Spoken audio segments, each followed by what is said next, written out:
If you've saved up your entire life to build a home and your builder says, no, you can't come and look at it, how does that make you feel? G'day everyone, welcome back to another episode of Level Up. We have an absolute cracker coming your way. So this afternoon in the shed, as you can see, we're a little bit crowded here.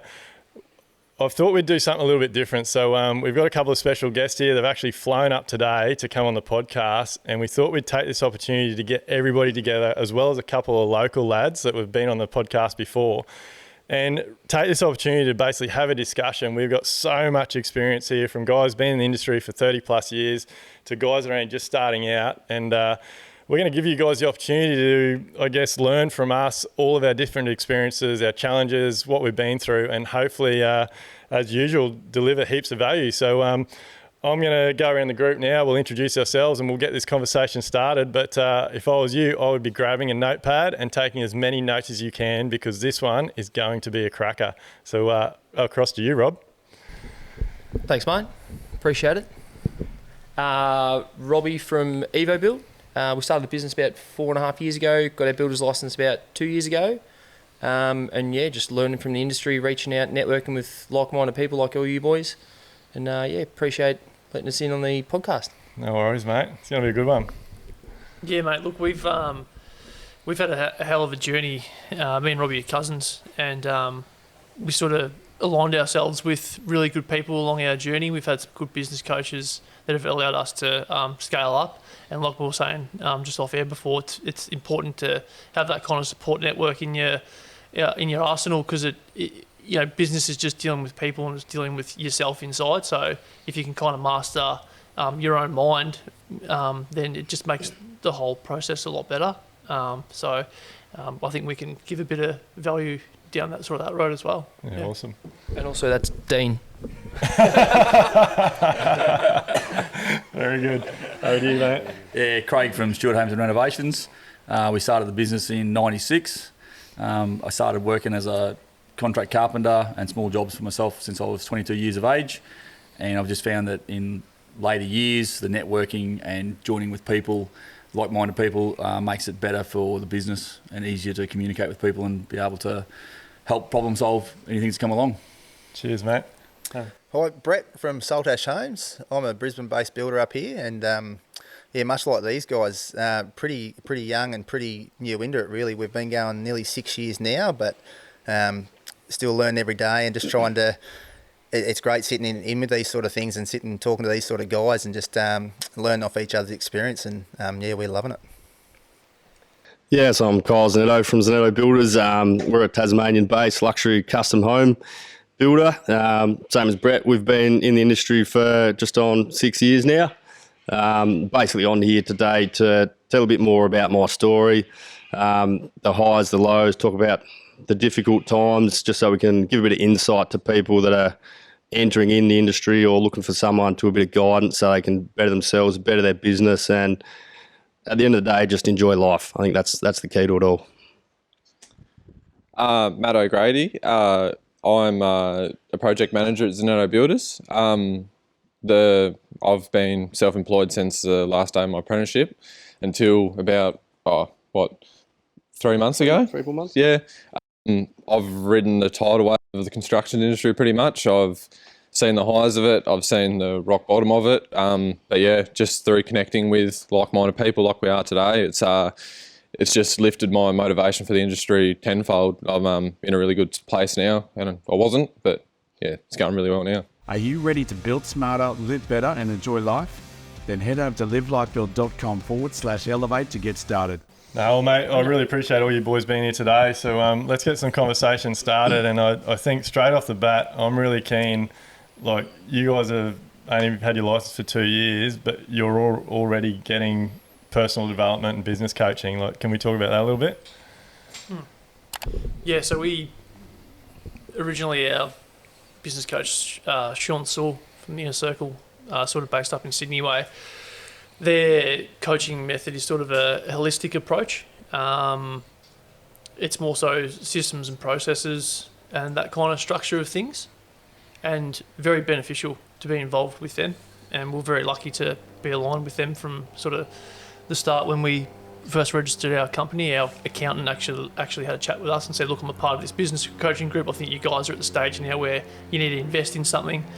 And it's funny at first because I used to say to Rob, oh, we can barely afford this. It's, you know, it's a big cost. But now looking back, I would pay triple for what I've learned from it, for the road, the avenue that's let me down in life, and the amount of stuff that it's taught us about dealing with ourselves, and also identifying our roles in the company so we don't step on each other's feet. And I mean, I could talk about it for hours. And then, recently we've jumped on with Mick Horsey from Builders Black Belt, and we're 8 weeks into that course, and that's more so, there's more builders in the group, so it's more construction related. And more specific. And then the next stage, there's a next stage in that business coaching group that we'll go into, which is what the Zanetto boys are in at the moment. If we get invited. If we get invited. Mate, come on, let's all live like Bill here. Well, we didn't even know, So. No, but look, that's like, I love what you just said there, because that's what holds most people back, I think. Like, it's so many people know they need help, but it's the dollars. Yeah. Like 100%. what made you guys have the balls to go, well, we need this, like, we're going to find it, make it work? I think being cousins, have you read Rocket Fuel? Yeah. The book? Yeah, so I'm a visionary, Dean's the integrator. I think of the dumb ideas and Dean just goes, yeah, cool, let's make that happen. So I'm always thinking of stupid shit like going on the block, and I called him up. We actually talked about this not long ago. Dean didn't even know until the Sunday night. He was at a gig. And I called him and I'm like, mate, we're on the block tomorrow. Get your shit together. I just got the phone call. He's like, I can't hear. I'm at a gig. Blah. I'm like, we need 6 chippies at the block tomorrow. So I just, think of those crazy ideas, and Dean makes it happen. But just earlier on, our accountant, as we saw, saying, just goes, he's got a good mindset and got good mentality and stuff like that. So we thought, why not? It was a huge investment. Like, we're probably paying more for business coaching than we're paying ourselves weekly. But it helped us scale up in sort of 18 months. We'd built and grown the ladder pretty quickly, so it was worth its weight in gold. And then just social media and chatting with people, got onto Zanetto boys, and they're just taking us along for the journey. And we didn't even we only knew we were coming up here like 3 days ago, and Kyle's just like, you want to come to Queensland? Yeah, absolutely, done. What are we doing? Didn't even know what we were coming up here for, and he's like, we're going to chat with Duayne, we're going to go up, do this, that, and you just sort of got to say, it's sort of like the yes mentality, really. It's like, rather than being real negative, what's the point of that? It's like, well, give it a go. Yeah. What's the worst that can happen? I love it. I think it's important. Like that, I think, I've changed my mindset now. I don't think I've wasted I don't look back on anything, but like I did spend 12, 14 years just on the roller coaster ride, like that. I wouldn't appreciate where I am now if I hadn't have had those difficult times and all those challenges. But I think, like, I was actually blown away when you walked in here this afternoon. So basically everyone sitting in this panel today is all getting some sort of coaching. Is that right? Yes, correct. Yeah. Yep. Do you want to talk about yours? Yeah, so I think being a typical male, everyone's ego and their personality is something that prevents them from seeking help. And for me, and I know Maddie and a few boys, it comes to a point in your life where you hit rock bottom and then you've got to reach out because you just can't go on. I think that social media has definitely put that option in the spotlight, whereas maybe 10 or 15 years ago, before people had Instagram, you probably didn't have that accessibility or knowledge that you could just reach out and find someone. And then for me, I probably over 4 years, I was, like everyone, addicted to work.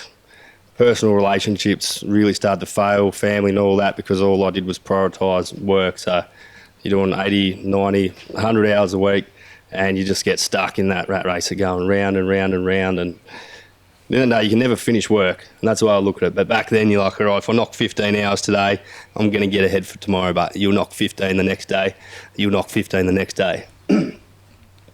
So, business coaching for me was a step back to look at myself through, like I said, relationship issues, personal issues, health issues. And it was something that for me was life-changing. My relationships now is 10 times better, and I'm a better, more supportive partner than what I was back then. And the influence that it's had on me with how I respond to people, and just my day-to-day personality has had a massive influence. So for anyone out there that's looking at doing business coaching, for me, when I first looked at it, if it was $2,000, $3,000, $4,000 a month, I was like, fuck me, that's dear. Like, that's a lot of money. But I can guarantee you within that first month, you'll make 10 times that. And it'll also 10x your mental health, and that growth from that investment is exponential. So, there's no bad investments in yourself. So start with yourself, and the business will follow.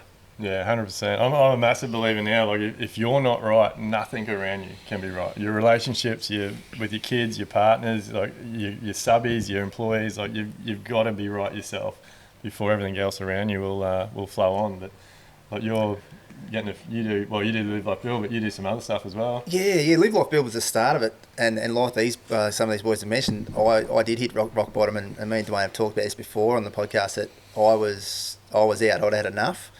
And I just, something inside me wanted just to make sure I'd give it one more crack to myself, know that I'd give it everything and not just pull up short just because things were tough. But we got stuck into Live Life Build, and that was just 3-4 months of real intense. I got straight. Like, I loved what I was seeing. I loved the whole course. I was doing it at all stupid hours of the night and morning, and because once you can find stuff that, like, a lot of the stuff you should be doing, but once it's structured in a way that you can understand it, and it's at a time in your life or in your business where it's applicable, it's just music to your ears, and you can't get enough of it. So done that, but then I delved into it probably for nearly too far for 6 months, and left the personal stuff way behind, and so then I delved into a bit of a self-improvement journey with Rising Kings, and that was the icing on the cake. That's what made the two worlds come together really well. Just focusing on myself a bit more. I think the big thing about business coaching, like Live Life Build, is the networking and the support. And like, when you're at that point and you're at the bottom, you're at rock bottom, you feel very alone. If we were to be at that point in our life and we had that support around us, of all there's other blokes that have been through the same thing, I don't think it would have been as bad. So I think, that's the value in having a support network, that everyone is going to go through the same shit. And you got to understand that if you don't fuck up, you don't learn. If you don't learn, you don't grow, do you? Yeah. So there's something about hearing it from people that have been through the same experiences. It's all good to have a business, and like, there's all these different coaches and mentors out there, but it's really been in a network where they're going through the exact same things. They've been they've probably said they're retiring, they're getting out of the game multiple times, like all of us have in the early days. There's more weight to it when you're liaising with them people, I reckon. When I was doing Elevate, I would sit there and almost laugh at the videos, because I'm like, I've got all these problems. I've got, my cash flow's not working, my client relationships are falling down, my team could be better, all this sort of stuff. And then, you listen to Duayne or people in the Zoom calls, and you're going, oh, everyone's in the same boat. I thought it was a me problem. And you're just like, oh, everyone's in the boat together. And then, how Kyle and I reconnected, we were friends when we were teenagers, and then drifted apart. But, I came into his office and I was like, this is fucked. And he's like, yeah, I know. and we bro out on like the things that we done wrong, but then we can use that energy to work together and improve. And it's just like, look at 8 months ago I was just alone, and like, look at this is unreal. This is really cool. Like, I think there's a difference, but like, and you guys are, I think, nearly 8-10 years younger than I am. Like, I think with your younger guys, it's going to get taken a lot more seriously. Like, I know, like I did similar things to guys when I was going through my troubles, and they just say, mate, fucking harden up. It's the way the industry is.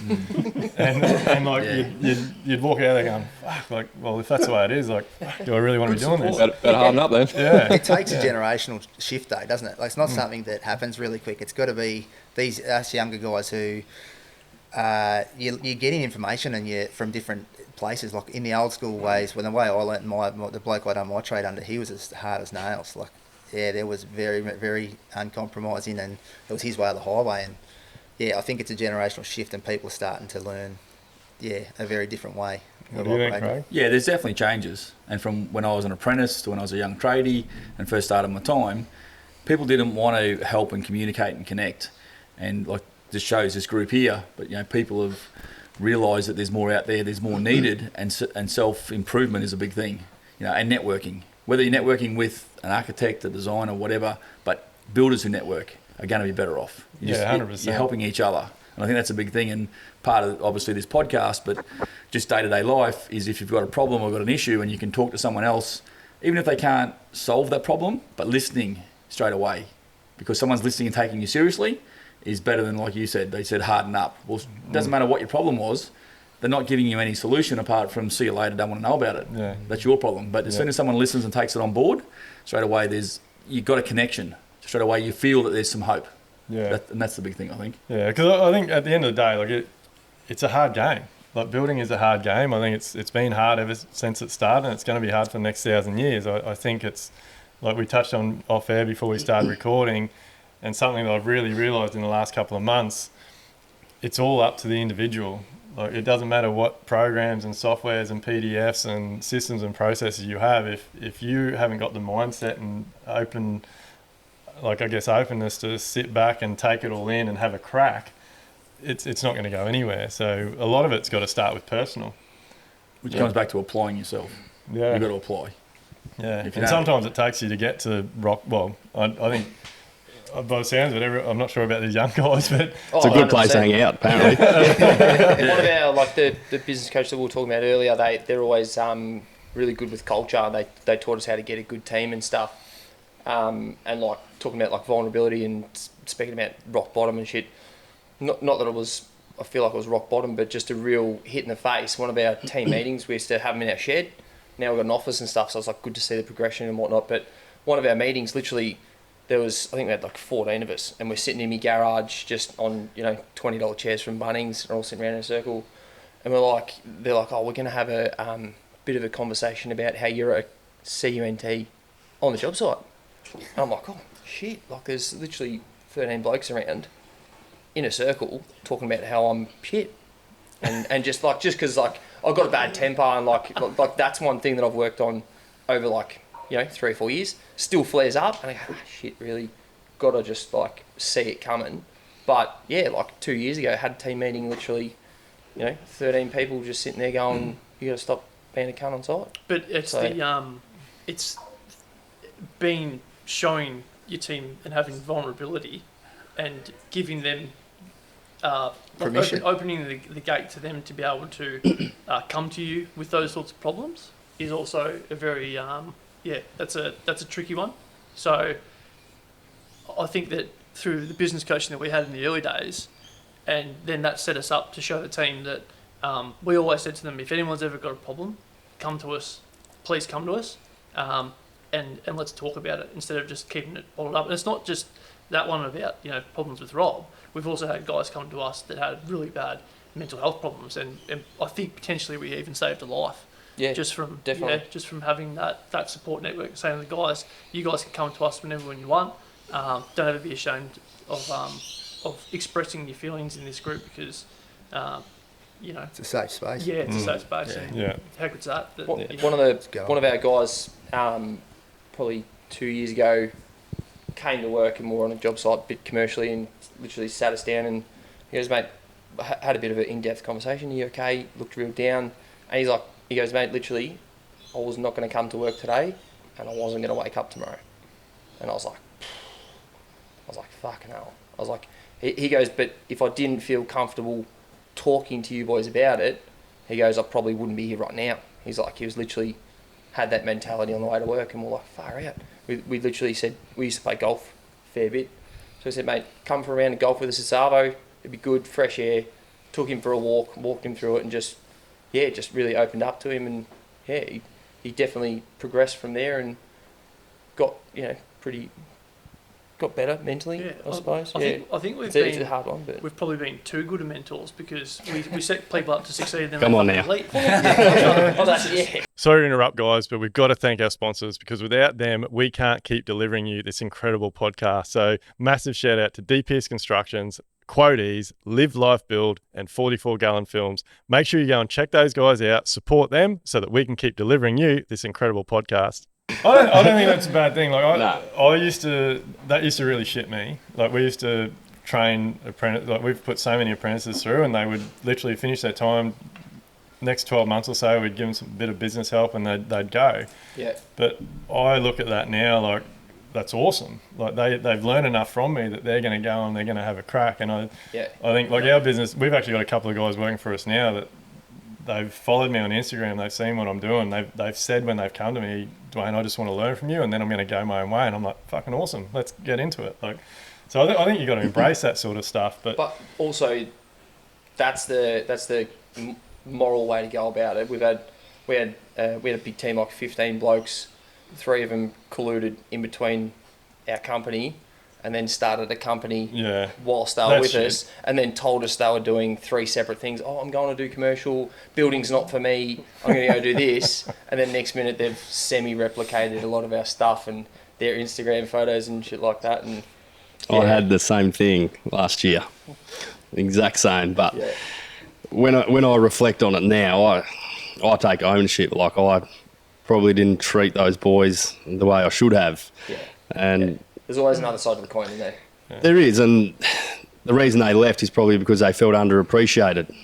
Like at the end of the day, people are going to have their own aspirations and want to go on and do their own thing, but the way it ended for me wasn't the way I wanted to, and the relationship got soured because I probably put my guard up and couldn't put my ego in my back pocket and took it as like a smack in the face. It was a smack in the face, whereas now I look at it as a lesson, and since then I've gone and put all my time into leadership and understanding people and 100%. Trying to understand different personalities and how to motivate people. Like some people are motivated by money, some it's time off, some it's time with family. And some are education, like teaching them, opening up to them. Yeah, you've got to understand everyone in your team on an individual level, and then be able to manage them and help them in that way to get the most out of them. And if they feel valued and your culture's good, that's all you can do, and that's all you can ask for from your team, isn't it? Like, do you have individual team meetings and ask them what their goals are?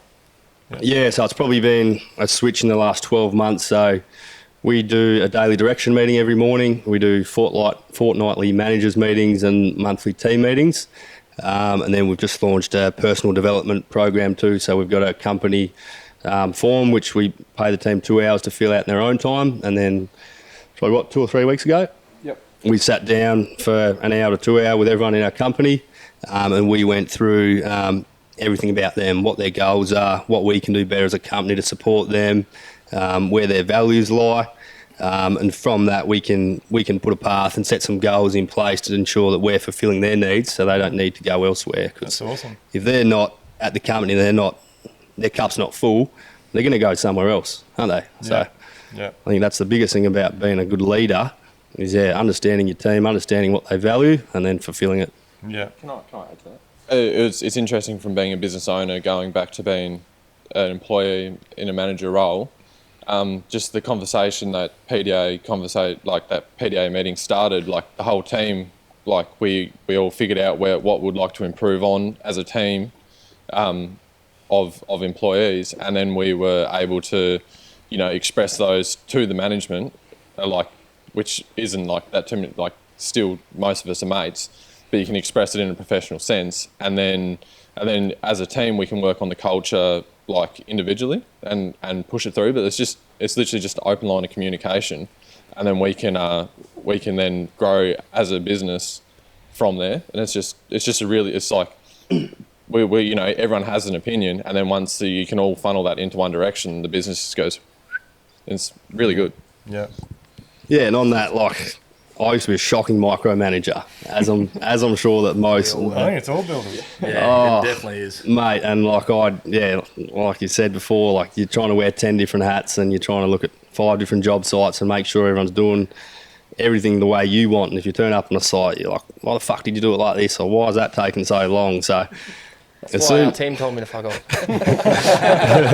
Come on, Robert. It was my way the whole way, but that's just not the case. And like, as soon as you take a step back and you empower your team members and you let them guide the ship, the buy-in from everyone on that team is going to be 10 times stronger, and one, it's going to make your life easier. You're gonna learn to trust your team. If you don't trust your team, you shouldn't be in business. Yeah. As soon as you trust your team, they're going to build better processes than what I ever could on site, trying to give everyone 5%. So that leaves me time to go back and work on, all right, how can I make the business better to support these guys more? And it's just a big circle, and it's just continual improvement. I think like a lot of people, like you touched on before, like it's all different. Some people are driven by money, time off, family, all those types of things. But anyone that's generally like pretty much working for someone, their main driver is security. Like they want to know that you've got long-term work, quality work, they're going to get paid. And so I think that's a starting point. And like you said, like getting them involved and trusting them allows you to step back from the site, chase more work, have the work build up in front of them, and I think it's just a flow-on effect. Like when they feel like they're a part of the business, it all falls into place.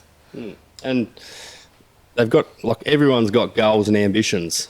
If they're sitting stagnant and you're not helping them set a path to continually improve, you're like a shark. If you're not moving forward, you're dying. So everyone needs to always be slowly pushing towards something to better themselves, whether it's financially or personally or more time off work. I think that, you've really got to get in, support your team, and make sure that you understand what their needs are.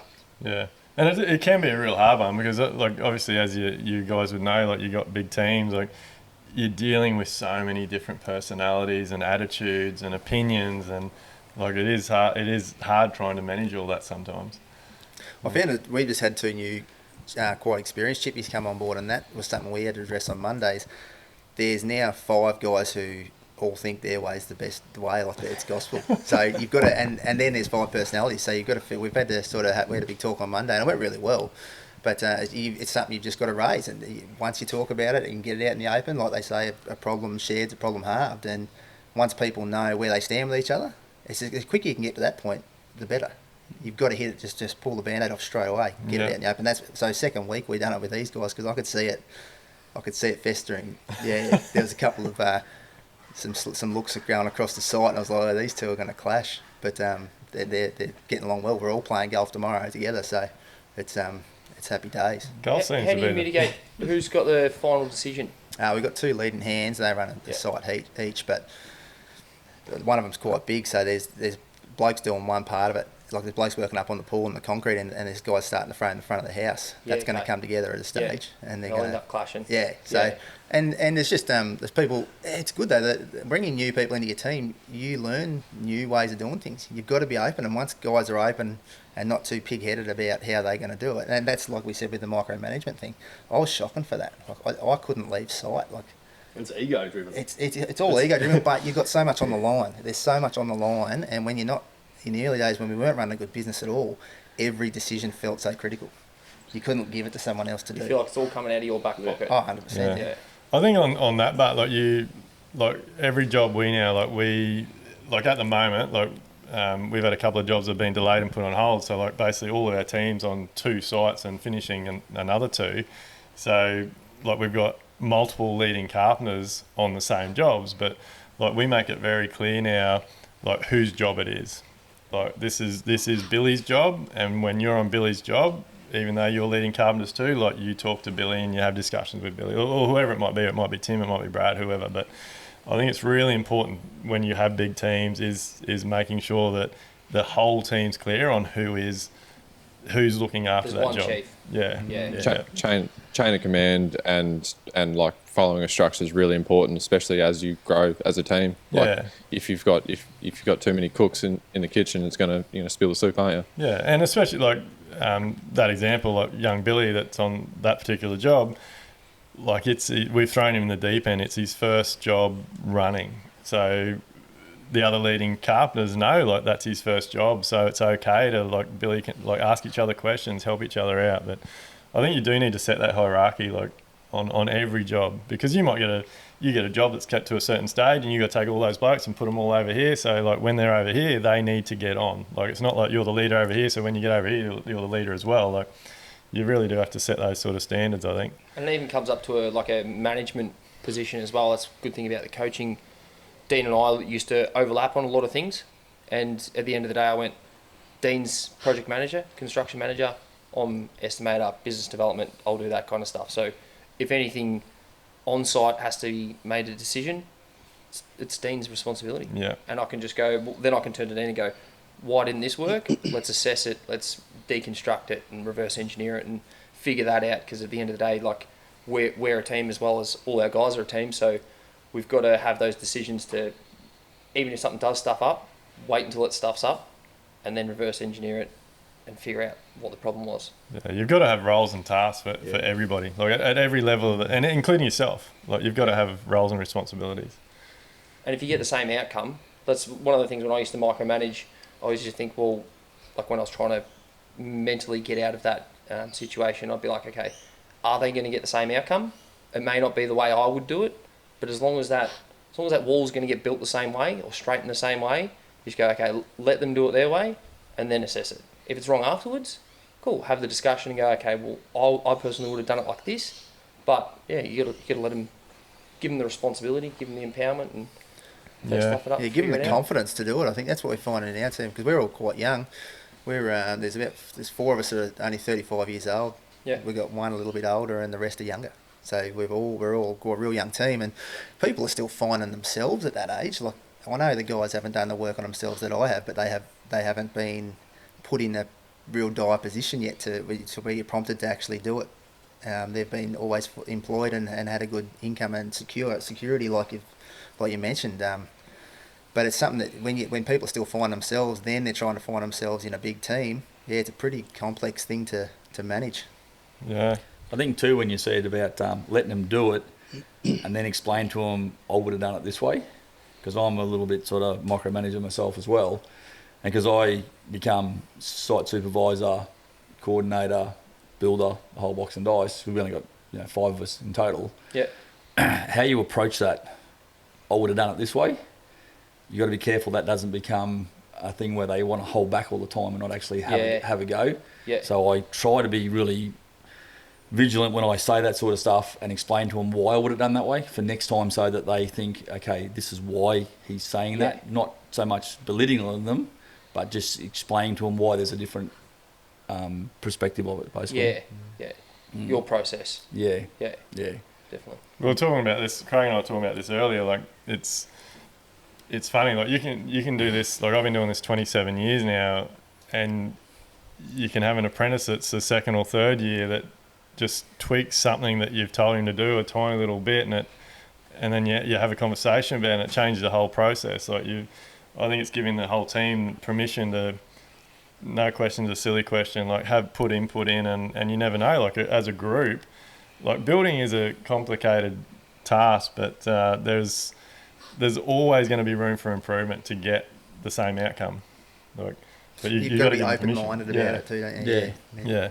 And I think just back on what we were talking about before with the team and the goals and things, like I think a really big part of it as well is having conversations and toolbox meetings with your team so that they know the bigger picture. Like it can't be just them turning up every day and throwing up frames or whatever. Like they need to know more about the business and why you're expecting something done a certain way, or why there's a time frame for something. Like you got to get them involved in things, and it makes them feel like they got a bit of ownership. And sometimes it can blow you away, the outcomes. Like Kyle was saying before, one of our last team meetings, we done a similar thing. We sent them out a bit of a questionnaire and said, okay, we're going to have one-on-one meetings. Come to us with XYZ questions. And one of the questions was, where do you see yourself in 3 years?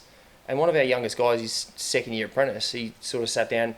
We sent him a calendar invite through Google, and he set the meeting agenda in the bottom of the calendar. And I'm like, what? I'm like, I barely know how to do that. How do you know how to do that? And then he came into the meeting and he's like, we're like, okay, so what do you want to do for the next 3-4 years? Where do you see yourself? He's like, I'd really love to become a builder and get my builder's license. I want to own your business. And I was like, kidding. I was like, you're only like 2nd or 3rd year, and he's like, he's only 19. He's a ripper kid, and I was like, mate, absolutely. I was like, yep. As soon as you're confident, let's put you through your DBL or get the ball rolling. And he goes, I've actually already just started me Cert 4. And I'm like, what? Like 3 things in a row just blew me away. And you don't really realise these things until you ask the questions. And yeah, it just turns out he's phenomenal young bloke. In years gone past, you would never have told your builder, your boss that. No Yeah. way. You go straight over the balcony. Yeah. Yeah, unreal how it's It changed. blows your way. So is everyone here a carpenter? Is that? Yep. You've And a all- plasterer. Yeah. You 6 should go years. outside, mate. Yeah. And a cabinet maker. But I don't know. My view is like I think builders need to have a trades background. Like a builder that's had a trades background is very different to a builder that's come through a university degree or textbook sort of process. And not that there's a good way or a bad way, but I think having an understanding of all your trades and what they deal with and what they go through, and I know that's been a big help in our business, especially the last few years, is understanding our trades and like what their I guess headaches are as well, so that we can work with them to help them solve problems too. But I guess like you young guys sort of just starting out, like what's been your biggest headache so far? Building. Well, isn't it funny how we go from being carpenters that are probably get qualified and you subcontract to someone, and then you start your own crew, and then you progress to get your builder's license, and then you're running your own company, and all of a sudden you're a fucking entrepreneur. And there's all this stuff that you're expected to know that you don't know, that you may have learned if you went through a university, but it's still like you're running a company, like you're becoming a business owner. There's all these legalities, there's these systems and processes that you need to put in place, and there's no real specific support network out there for a young and upcoming carpenter / builder to go to and say, how do I, like, what do I do? Like, where's the step-by-step process to, running your business efficiently in terms of financials, and there's so many. Live like Bill. There's just so many traps you can fall into, isn't there? Like, it's crazy that looking back now, I can't believe how much responsibility a builder actually has to have. Like, we are pros at what we do. It's like a professional athlete invests millions of dollars into their mental health and their mental coaching so they can run it at an elite level. And it's like we have to do that as well, because we're dealing with so many different people, so many different trades.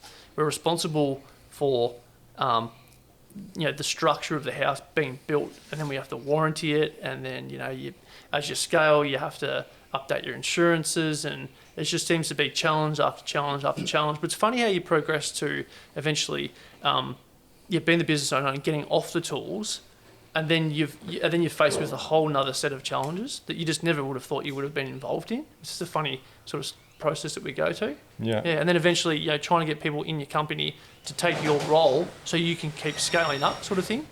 Yeah. So it's a Never-ending path. it's a never-ending path almost. I wish I had done my Cert 4 and then I had done Elevate and then started business. You know what I mean? Like, I done my Cert 4, started business, learnt by mistakes, learnt by cost myself money, learnt by burning bridges, and then you sit there and you go, I need to have a good hard look at myself. How can I improve myself? And then you start, like I was talking before, it's expensive. And I wasn't making enough money to afford Elevate. I was like, invest in yourself. And to be honest, it turned my life around. Like, the dark, deep holes this industry can send you is just like, It's not good. It's not worth it. But the highs and the collaboration you can have within this industry is why we get up in the morning. So, like, Elevate just turned me around completely. And I didn't complete it. I'd done it for a bit, and Duayne pulled me out of the gutter pretty much. And I've pretty much, like, the wheel of life is like what I live by now. And I break it all down into parts, and I'm building one bit at a time. Like, and just I'm doing it in a completely different way. But it's I just wish I had done it straight after my Cert 4 before I started. Like, I have young blokes come to me like, oh, what should I do to start a business? I'm like, go talk to someone who will help you through and navigate the path. It's Who's done it all. yeah, learn from other people's mistakes. Yeah. Like I'll talk to you for a bit. I can only talk to you so far, but like go to someone structured like Duayne and Amelia, and like you'll just set yourself up for years. Are you ready to build smarter, live better, and enjoy life? Then head over to livelikebuild.com/elevate to get started. I don't want this to be a sales fest to Live Like Build. But no, I don't. Like, I do this for genuine reasons, but like, I don't know how deep you want to tell about your story, Matt. And we're going to do another podcast after this, which we might be able to get into it a bit more. But you're the reason. Like, I went through what you went through. That's the reason I'm doing what I'm doing, because like I lost my passion. Like I wanted to be a builder from the day I can remember, and it went. Yeah, like, and it was heartbreaking. Yeah, I couldn't remember the reasons why I wanted to get out of bed. It's like you pretty much want to build a business that will buy you time to spend with the people you love.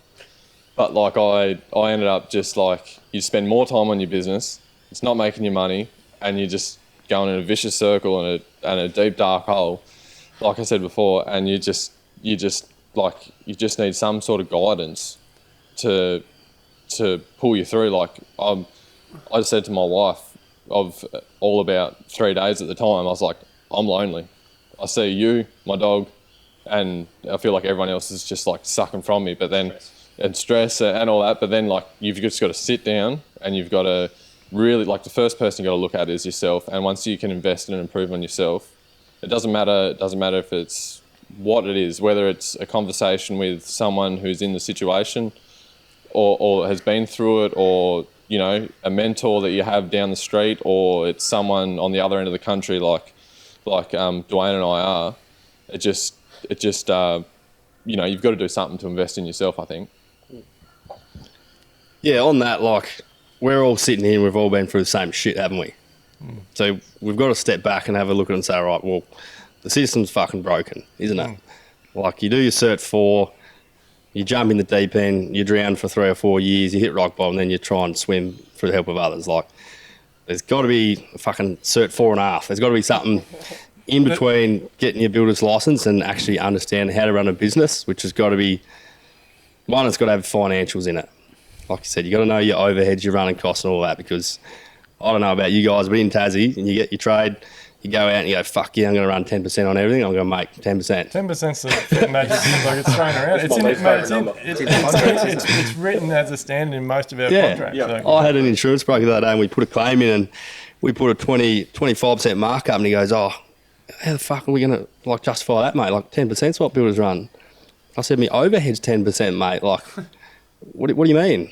But it's just the common understanding in the industry is wrong, and if there's not something put in place pretty soon, every builder that starts their business is going to go through the same shit. But it's all, and mate, I can tell you a lot of stories off air, but like even some of the builders on Instagram with the biggest followings, I can tell you that they're not making money, and they're going through exactly what we're talking about. We've all been there.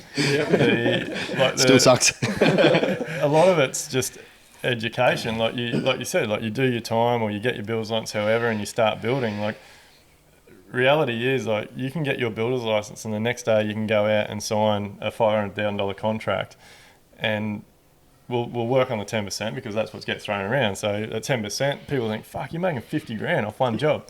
Let alone do they know that your overheads are probably 14 or 18 or even 20%. So you're actually doing your ass on your very first job. And then the cycle just starts. So you're just chasing, and then you don't know your data. We're not taught how to track our data. So you start that first job for 500 grand. You think you're making 50. You're like, fuck yeah, I'm going to go and buy a new truck. I got 50 grand. Halfway through that job, the money, like, there's no cash flow. You're picking and choosing what bills you're going to have to pay. So you got another job that's nearly across the line. You're having that meeting with that client, and they're like, "Oh fuck, you're a bit too dear. You don't know your numbers." So they're like, "Oh look, I'll drop my margin." Yeah, and it just keeps going, and that's where the industry needs education, because, like, my one of the things Amelia and I are really pushing for, like, I'm a big believer that the industry needs to be split. Like, volume builders need to be over here, and all other small project, renovation, family businesses need to be over here. Like, we're completely different structures, we're completely different businesses. Volume builders can afford to run on 6-8%. because they're turning over 100, 200 billion dollars a year. We can't, and we shouldn't be put in the same basket. I think the key is education, and I do agree. I do believe, the thing is, if it had been harder to get your builds lights, I wouldn't have got it. And I feel there's a lot of people that are in that same boat now. Like, they wouldn't be a builder. Like, it's their passion, they wouldn't be it. So I think there definitely needs to be more education, but it needs to be done in a way that, because for a long time I felt like I was stupid. I was like, fuck, am I stupid? Like, should I know all this shit? We're just builders. Until about we put on a office manager six months ago or so, and I always laugh because we have computer sessions whenever we do these kind of things, chuck the laptops out. Until about 2 months ago, I'd never even really seen an Excel spreadsheet. And Kyle's telling me today, he's like, mate, I used to quote whole jobs off Excel. I'd run my life off Excel, and now I can finally move aisles and copy and paste shit. But you'll have to teach me. 2 + 2 is 4. It's unreal what you don't know what you don't know. And it's like, until someone shows you, hey, this could be handy. That's the whole idea of this podcast, mate. Exactly what you just said. You do not know what you don't know. Yeah. And just to go back for anyone that's, for what Duayne just said about Instagram and all that shit, we had our biggest year on Instagram followers and all that last year, and it looked $1 million, and we had our worst year in business by a couple $100,000 through the COVID follow-on effect. So what you see on social media, bullshit. Yeah. Wouldn't trust it. So it's funny. So yeah, but it's true, but and that's I think that's the reality. But I think it will all be solved with more education, and I think Craig and I touched on this before as well. We talked about tire kicking and things I used to do all that, but you can't blame the homeowner. educate. It's got to be education. It's education for everybody, isn't it? The builders need educating. And I know myself, I was a young chippy and I was passionate. I really love what I do. And to this day, I still love building stuff. I love coming to work in the morning and see something constructed. And on the way home, I'm thinking about what's happening tomorrow, So you do it because you're passionate, but you develop along the way and you become a foreman or a supervisor, and then you become a contractor and you get your builder's license. And as you guys said before, no one's ever said, hey, this is how you run that business. You think, hey, I'm good, I've got this business. And I remember years where I paid my chippies more money than I made. And they did half the hours I did, And there's a guy that worked for me for 10 years, and he was a great chippy, and I'd go past his house at 4:30 in the afternoon, call in and see him, and he'd been home and had a shower, had 2 beers, had a swim in the pool, sitting on his deck. And I was 2 hours from home yet, And I'll shout your dinner. Yeah, that's right, And it's just that difference. So education and not knowing. So hopefully, eventually along the line somewhere, young builders coming through, and probably even older builders, will get some lessons and personal development where they learn how to structure their business. Even just the time that I've been involved with Duayne, and since I met Duayne, my margins have changed, the way I look at things, And a really good one is if you work out all your costs on your job and you put a percentage on it, just 1%, and then go back and do the sums on it, by the time you take your overheads and your margin out, it doesn't equal the same. You've got to put 2 separate entities to make the one. Because, as soon as you say you can't put 20% on, she says, you've got about 15. Hang on, that doesn't work, I've got 20. But yeah, by the time you take out all the different costs, you've got to put one on, and then put the other one on, and then put your GST on. Because you think you're making that money, even on those scenarios, and you're not. There's so much, even just the difference between markup and margin. Yes. There's a lot to know. I remember the day I got told about that and the penny dropped, and I remember I was fuming at myself. I was spewing that I didn't know that. But no one teaches you. you That was 3 or 4 years in too. But you didn't know that, Brett, because why? Because you didn't know. We didn't know. You don't know what you don't know. Yeah. No. And no one was open enough to come to you and talk to you, or you weren't in a position where you could talk to someone. Our accountants had to sit me down and really, we had a deep talk about it, and then we went about some ways of me better understanding it, and now I love that stuff. I have it on my wall. I look at it every single day I'll re-summarise everything before I send out a proposal. I love it, and it's just that's a guarantee that you are going to, when you've been going for a while and you've got some data that you know how your team operates and what your structure is. That's just, you're guaranteed to make money once you know that stuff. I was literally asking Cole about his markup today, because we would only mark up our team's carpentry works and carpentry materials. He's like, nah, mark up everything. What? I'm a numbers man. Everything, I know every dollar that gets spent every year in my business and what we're going to make pretty well guaranteed on every job now. And I had that conversation about overheads with Robby, and I said, all right, like, I do my overheads at the time that I quote the job, so it reflects that exact moment, but still incorrect. Like, you might price a job that you might not start for 6 months, that you might not finish for 12 months. So you've got to project your overhead based on the growth of the company. And you say, right, in the next 18 months, what am I going to do? I'm going to up my marketing by 30 grand. I'm going to put on an admin check. I might have a general manager. So you might be adding $150,000 to $200,000 to your business, whether it's rent or any kind of expenses, that if you don't put that in that project, it's coming straight off your bottom line. Yeah. And they're the things. Mate. Fuel, And that's right. Like, it's not what it is now. It's what it's going to be, plus a little bit. Yeah. I think of it as scenarios. I use the overhead calculator, and I've got a heap of them saved at different scenarios. We've just bought an excavator and truck. I had that in our overheads nearly 9 months earlier than when we bought it. Yeah, well, And I just have all these different scenarios, and we'll go through scenarios and find out that that's not going to be feasible. Like, that's not going to be feasible for us to do. So you've got to look at other options. But once you can just see it run down and how it affects all the other overheads, and you've got to put a lot of effort into finding this stuff out and making sure you've got that historical data on your business. But yeah, I think it's the one most valuable tool that we've got out of our Live Life Build and all that. The biggest one, like most of us here are carpenters. That's nothing against Rob over there, but I've done my apprenticeship as well. like 2 trades. one of the biggest, like I know some of the most popular things I've done on social media have always been talking about carpentry labour. Like, for so many years when I started building, I was working the carpentry on the jobs out as if it was me doing the carpentry. And like, because I would know, like I would be driving to work, and in my mind I knew that by the end of that day I was going to have that frame done, braced, plumbed, straight and ready for whatever. And 4 days later.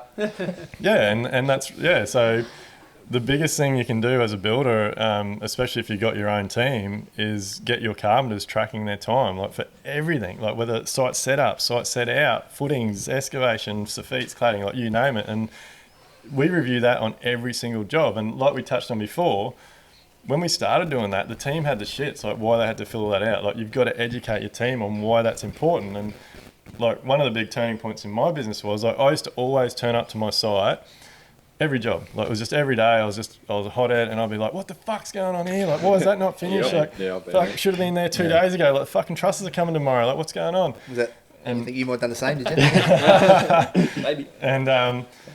And so I had started having these conversations with my team, and I was like, look, if I won't turn up here and be going off, if we start tracking hours, we write down exactly what it is, and then on the next job I can allow it. So every single job now, we know what the frame took, what the cladding took, like all that stuff, and we can make sure we're allowing it on the next job. And it makes everything easier. To tack onto that, like, I was the exact same and did everything you just explained. I'd turn up and I'd be going off, you haven't got enough on. And we thought, well, what's wrong? I said, the thing that's wrong is the bloke's sitting in the estimate. He's sitting in the office, he's doing the estimate. So we flipped it, and now I get my boys, so I'll select my team, project manager, carpenter, apprentice, and the team that's building that home actually estimate their own labour. And then you can use that to performance manage them through stages. Hold them accountable a little bit too. Hold them accountable. Like, Fuck, how's everyone, the go? everyone builds at a different rate though, don't they? Like, you'll build a wall in 2 hours, it might take me 2.5. So I can't price a wall for you if I don't understand how quick you work. Yeah. So our individual teams now price their jobs. I also price it, just so they don't fuck it up big time. But that's the only way to get a true reflection on what your labour is, isn't it? Yeah, 100%. You've got to know, like I don't know. And again, like, there's so much to know with building, but like, once you get this in place, like, it's easy now. Like, we just have the data from every project. We do a full review at the end of every job. Like, when I estimate a job now, before I finish the proposal and send it out, I compare it to 2, 3, 4 jobs that are similar, and I can go, well, shit, I've come up with this, but these jobs were this. Like, oh, maybe it needs to be here, and I'll go back and look over it. But if you don't have your data, you can't do that. The other thing too is that you, as the builder, the business owner, you've got a different investment to what your chippies and stuff have. You know, so you're going to rock up because you're a bit behind, and you're going to push today really hard if you're on the tools. But when they rock up, they're a bit behind, they are going to have the same pace. So there's always that difference. So you've got to get that understanding and appreciation for where they sit and where you sit. Yeah. I think that comes back around to making sure your team are getting a little bit more out of their job than a paycheck. They've got to be getting more out. There's got to be more motivation, more for them to work towards. Because I assume we would all been through it when we worked for a builder when we were young. You do have days where you can't be fucked. Yeah. And you will just kick stage. You'll just go through the motions. But if you've got a goal or something's out there in front of you that you're chasing, it's a whole different mindset. I'll give a little shout out to Sean Buchanan actually. So we've been looking at KPIs or bonus structures for years and haven't been able to come up with something that's measurable and manageable job by job. And he came up with a proposal the other day. Let's just say, for numbers' sake, it's 0.25% of the contract value is the kitty. And then we're going to have key components of the project that we're going to get scored out of 10, which are going to be how we performance manage them and that the way that they score. So let's say it's customer satisfaction could be a big one because that's the root of every business. So clients coming on site, everyone's going to go up, say hello, how you doing, do whatever they can to make their experience better. The other one might be wastage of materials on site. And then the third one might be, let's say, this labour scorecard that they've estimated the job. We check in on that at main stage to see how they're tracking, if they're in front or behind. And then based on these, we can say, all right, you've got a 10 out of 10 for these few sections. That $5,000 or whatever it is going to be a bonus between you three guys. So then they've got skin in the game, don't they? And if they know that when the client turns up, if they're rude, they're not going to get a score at the end of the job, they're not going to get their bonus. Or if they've got materials laying around on site, it's going to deduct off what they could potentially earn. So you've got to have some kind of reward system in place, I think, to always keep them motivated, because it takes a certain type of bloke, which is rare, that's going to turn up and be passionate and motivated every single day of the week. Like, it's just not going to happen. Yeah. That's interesting that you've been able to construct that. I reckon most builders would have thought of trying to come up with some sort of system. I couldn't figure out how we could do it. Yeah. And I got on the stage where it's too much. That's too much of my time to actually manage that whole system. So put it back on the customer, like customer's experience. Yeah. Like, customer doesn't remember the quote because that's fixed.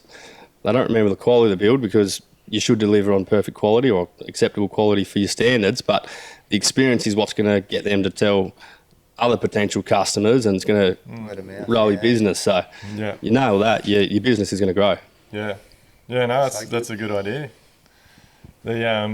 So like, what's everyone's I guess as builders here today, like, what is the biggest struggle? Like, is it subbies, is it employees, is it trade? So like, what's materials? I personally think it's yourself. Like, when you're starting out, it's yourself. Once you figure out yourself, everything becomes a little bit easier. Like, once you get on top of yourself, you can find a little issue.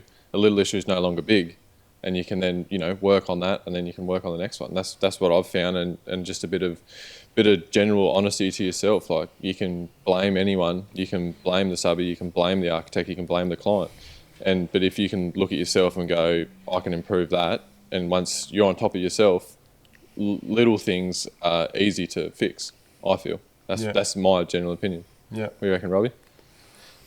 Definitely the coaching and education. I know it circles back to that over and over again, but just learning stuff and just chatting to people. I think the best thing you can possibly do if you are a new builder coming out and you don't know something, jump on the phone, reach out on Instagram, Google someone and email them, like, do whatever you got to do to get that education quicker.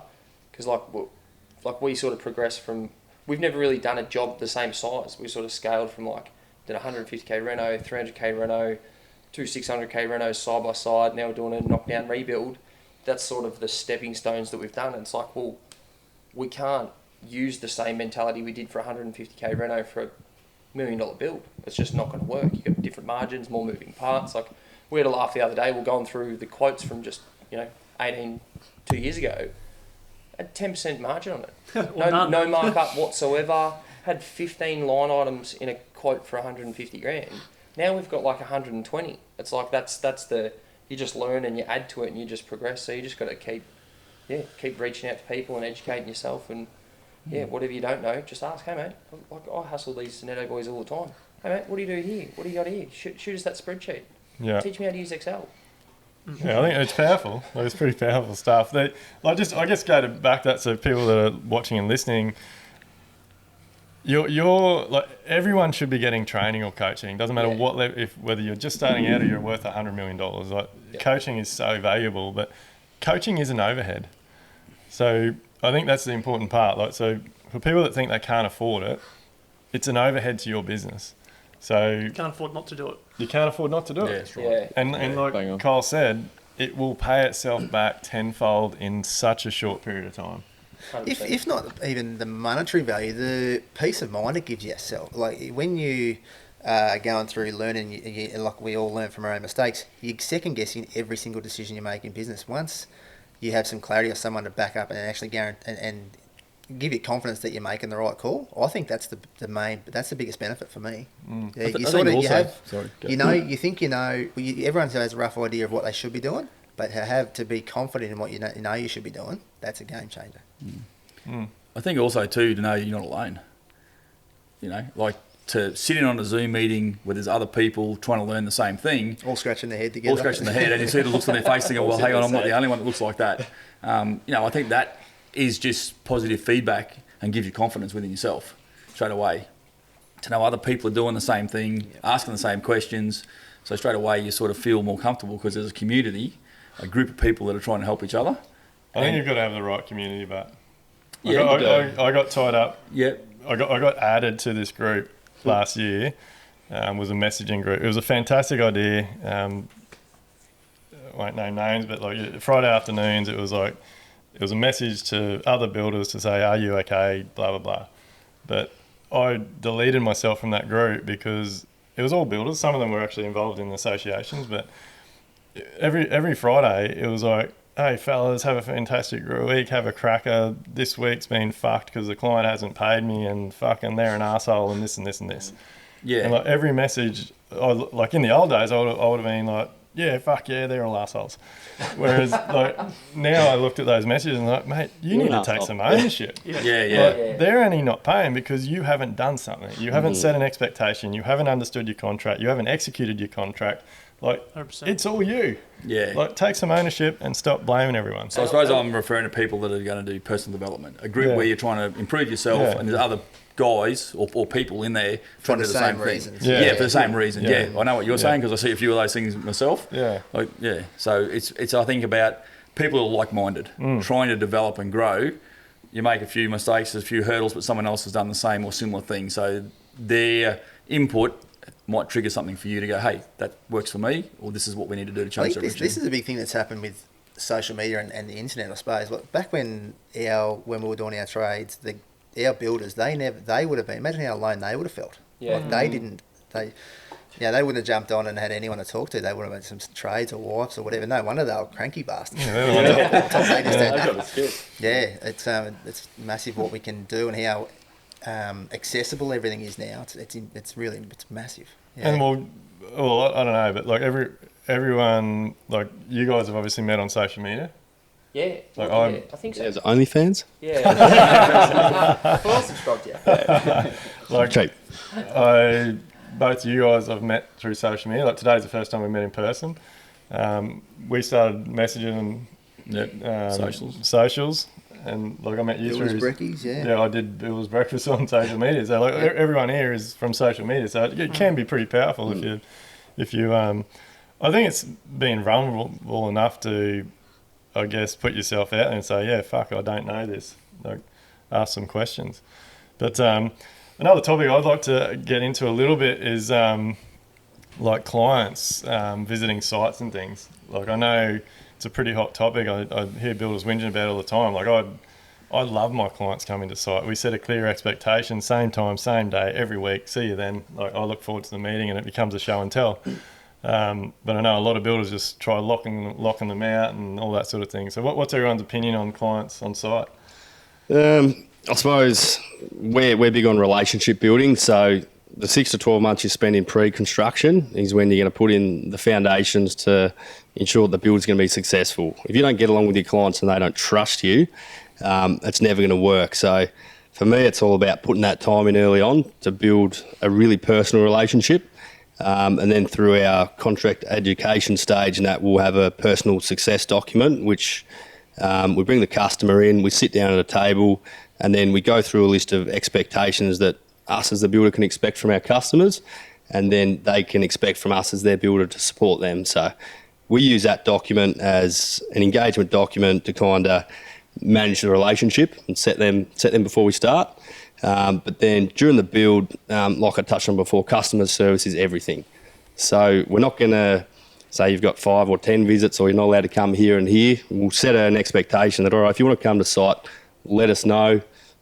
Someone from the team's got to accompany you, but we're here to support and guide you throughout the project.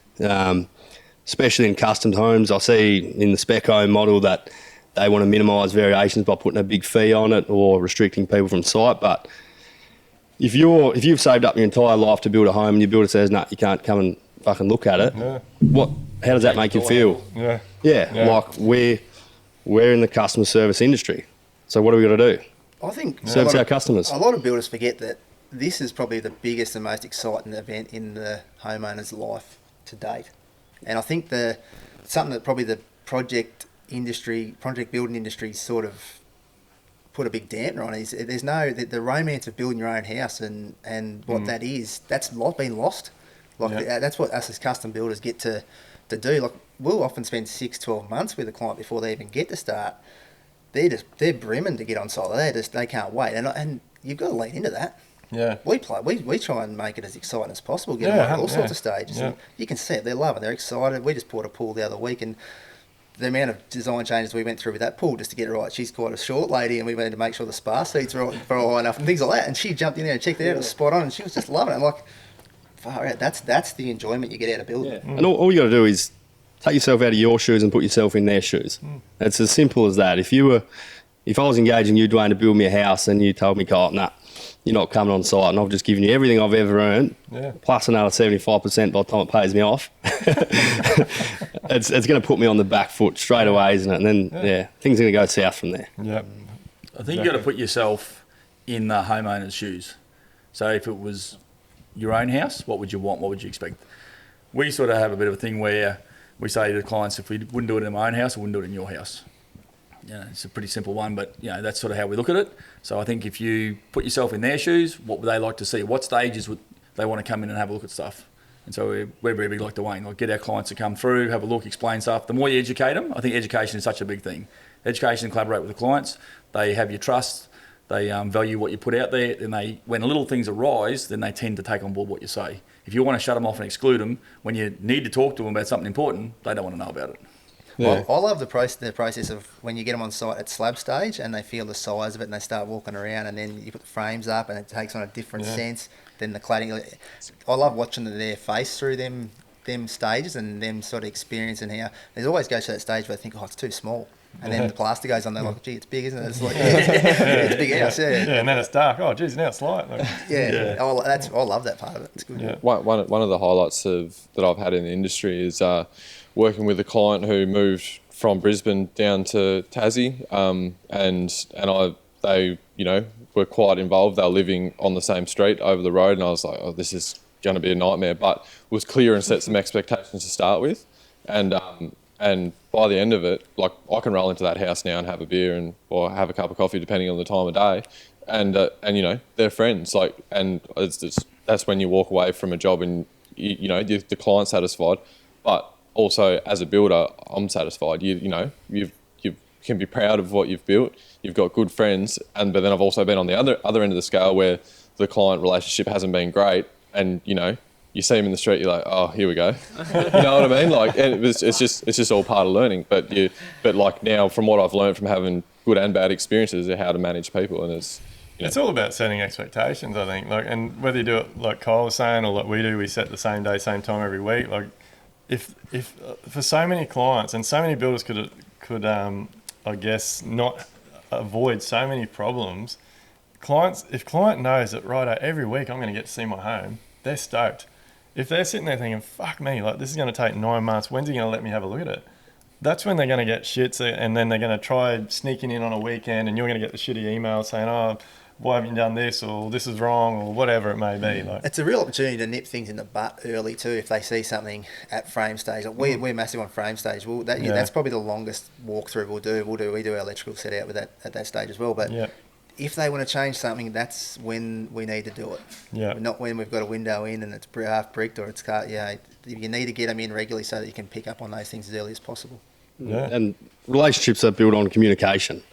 And what you find, if you don't contact your client for 1, 2, 3 weeks, they're going to contact you.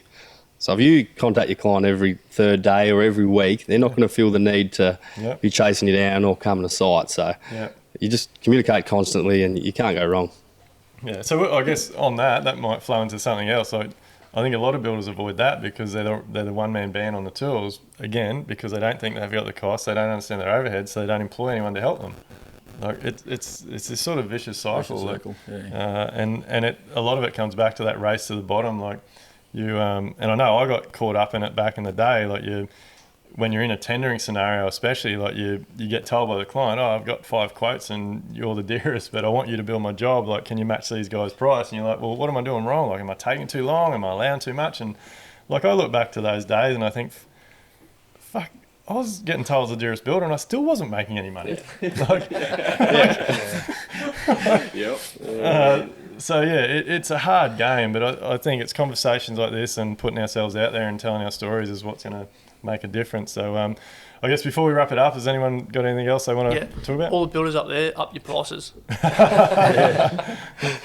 It's not about upping your prices, it's about understanding your data. Check your overheads. But look, guys, hope you got a lot out of this podcast. I definitely have. Carl's had a few cracking ideas over there and it's been a good conversation. So stay tuned, like, subscribe, and we look forward to seeing you on the next one. Are you ready to build smarter, live better, and enjoy life? Then head over to livelikebuilt.com/elevate to get started.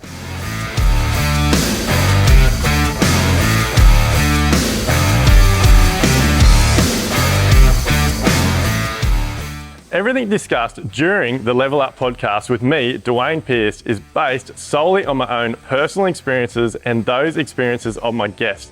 The information, opinions, and recommendations presented in this podcast are for general information only, and any reliance on the information provided in this podcast is done at your own risk.